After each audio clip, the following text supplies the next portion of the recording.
So I picked Borderlands for this demo as it's a perfect example of fast-paced, quick reaction, twitch shooting with sophisticated AI, the combination of which come together to create the pinnacle of FPS gameplay. In all seriousness, this game is laid back, it's casual, and it perfectly shows where this controller excels. If you're looking to play FPS games on a controller, but you hate the idea of using a stick to aim, you hate needing to choose whether you have control as to where you throw your grenade, or which baddie to melee, then this is what you're going to want to use. But let me make this clear, you're not going to be competing against keyboard and mouse users on a competent level. This is not going to replace your mouse and keyboard, but you will be able to kick back and enjoy a game without being frustrated by a joystick's constraints. So with that said, let's address the definite pros of using this controller in a single-player FPS game. Like I had briefly covered in that CSGO segment in my previous video, the trackball is incredibly satisfying here. Once you get to try this controller, I recommend booting up a game like Borderlands to experience just how neat the haptics are.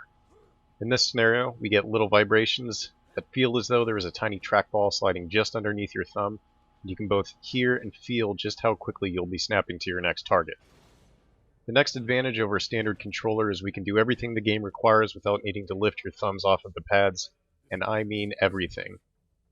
Menu navigation, aiming, jumping, sprinting, picking up ammo and loot, interacting with NPCs and melee are all possible by keeping your thumbs in the same position. So to do this, we're taking advantage of the controller's dual stage triggers and pad press bindings. What this means is there are 2 points of actuation on both triggers, one analog input, and a click on the final stage of the trigger. Here we see effortless aiming down sights followed by rapid shooting, again just using only one trigger. These triggers also allow you to bypass the 2 actuation points, and we can hip fire by rapidly squeezing the trigger. Sprint and jump do the same thing on the opposite side.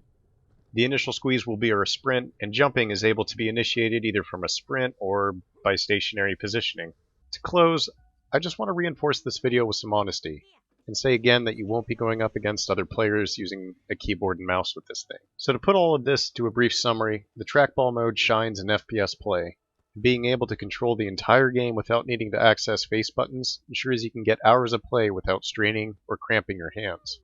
This controller gains a huge advantage over standard gamepads in being able to customize not only keybinds, but thresholds of triggers, turbo modes, haptic intensity, vertical sensitivity over horizontal sensitivity, and a plethora of other tweaks, bits, and boops mean you can use this to best suit your playstyle. If you'd like to see the customization options on this controller, check out my earlier video playing multiple games where I go into tweaking this controller to play System Shock 2 and personalize this to the point of maximum comfy levels and apex enjoyment. For now, thank you so much for watching. I'll have more videos like this one soon.